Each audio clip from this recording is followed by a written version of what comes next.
one striking example is Dubai. You go to Dubai, it's just skyscraper after skyscraper. It is a very glitzy city, and it's trying to be the financial capital of the Middle East. And there are thousands of extremely wealthy individuals who've transferred their savings to Dubai because they believe that it's safe, it's comfortable, lots of good Michelin restaurants, lots of good five-star hotels, and I'm not taxed.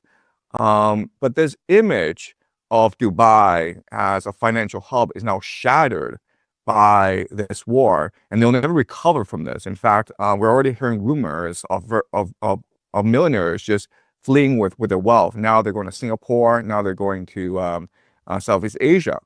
A bigger problem is this. A bigger problem is that because the Strait of Hormuz is closed, their oil economies have collapsed. They can no longer sell their oil, and they shut down their oil production facilities. What people don't recognize is that the Strait of Hormuz takes GCC oil to Asia, but then it brings back food.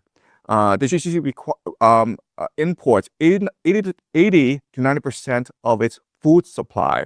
So the rumor is Dubai will run out of food in about a week's time. Then there's the issue of fresh water, where the greatest vulnerability is actually desalination plants. So the GCC nations, desalination plants provide about 60% of all their water needs. And so if these desalination plants are destroyed, then they run out of water in 1 or 2 weeks. And this means the entire destruction of the GCC. Now, I mean, destroying desalination plants will be the nuclear option for Iran. And so I don't think they would use it very lightly. But there's really no coming back from what's happening. I mean, for the longest time, the GCC had a reputation for being safe, for being extremely wealthy. And now that mirage, that illusion has been shattered. And once the illusion is shattered, you can't ever resurrect it again.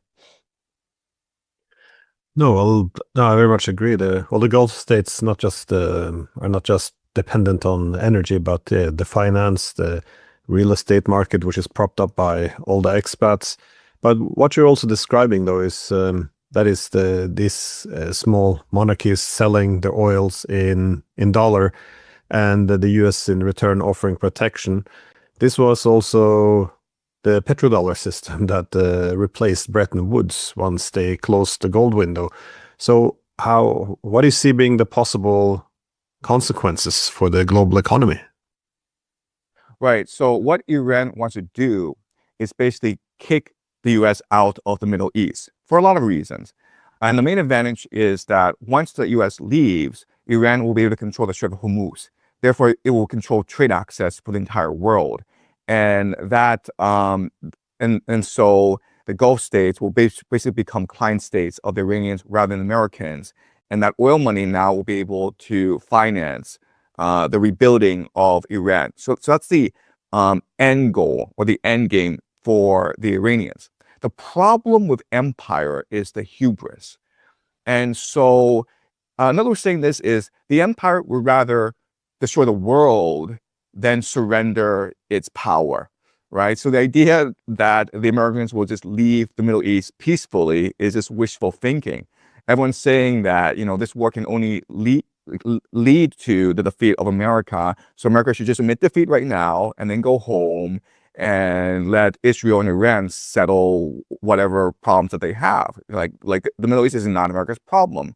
But again, the problem is that America is addicted to the petrodollar.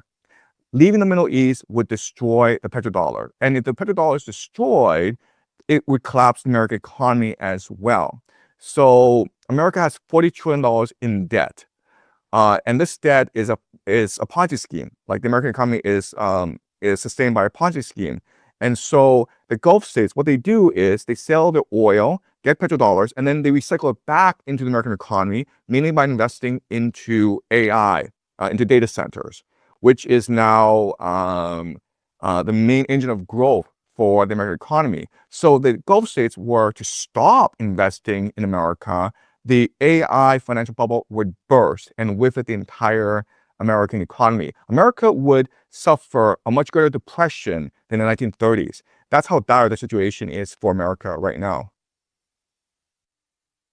But the United States, though, they must have known that this would be a disaster. I mean, many of the top military people in the United States warned in advance that they would have limited weapons. They would have a limited ability to go on for too long, which of course could explain why they instead going for burning down Iran if they can't, if time is essentially on Iran's side. But but there's been war games in the past where they showed that they couldn't pull this off. I mean, you had God knows how many American presidents who wanted to attack Iran, but they always knew that yeah, that's not a good idea. So how do you make sense of this? Because that was my one when they were building up to this war, sending more and more military hardware to the region. My main reason for thinking this might not happen was it would simply be too crazy. The likelihood of success, the amount of things that could go wrong. I mean, it just indicated that this they can't possibly go down this path. So why? I guess why did they? They do have informed people in the United States. We know. So how do you make sense of this? Right. So again, I agree with you in that this war doesn't make any sense. It's not rational. And everyone knows that America was going to lose this war. The problem is that when empires are in decline, this is just the way they behave.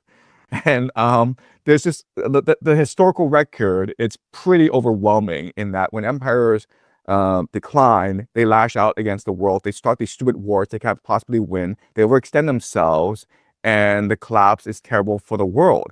And America very much is an empire in decline. Look at things such as the collapse of the family. Look at things such as the collapse of the currency. Currency debasement in America is just a tremendous problem. The US dollar is no longer worth as much as it was like 10 years ago. The political polarization in America. Congress just cannot function properly. The president has so much power nowadays because Congress has basically decided to just not do anything to avoid any political responsibility. And so it's destroying the checks and balance systems of the US Constitution. The economic depression in America is great. Young people feel as though there's absolutely no hope in the world. They're refusing to have families. They're refusing to invest in the future. They gamble all the time. And so America is really the end of empire at this point. And so what they do is they go and start wars in order to distract people's attentions, in order to prove to the world that they still have it. They're still the bully in the playground, and they can still beat up every other kid, even though they're old and they're weak and they're handicapped. And so, we talk about Iran, but like, look at what was happening before Iran, right? Trump kidnapped the president of Venezuela, which went against international law. Trump deployed his navy in the Caribbean and started to bomb drug boats, which is again against international law. Trump was threatening to annex Greenland. He was threatening to invade Canada. He was threatening to attack Mexico. Right now, he's embargoing Cuba, and people don't even recognize this as happening because there's so much going on in the world. But Cuba was dependent on Venezuela oil. That was its energy supply. And now that Venezuela has fallen to the Americans have embargoed Cuba. And so now people don't have access to electricity. And there are actually people who are starving in Cuba. So this is an empire in decline. It just lashes out against the world. It attacks everyone. And Iran is just the most current iteration of this anger and this hubris. But this hubris made the Americans underestimate the capacity of Iran. They went in thinking that once they decapitate the regime, then the government would fall. And what the Americans didn't recognize was the resilience and the resolve of the Iranian people. Well, about this imperial decline, it reminds me of something that Emmanuel Todd, the French scholar, argued because, well, again, he predicted the collapse of the Soviet Union already in the 70s by looking at these different social variables. But he also predicted the US empire was heading towards, well, a similar fate already in the early 2000s.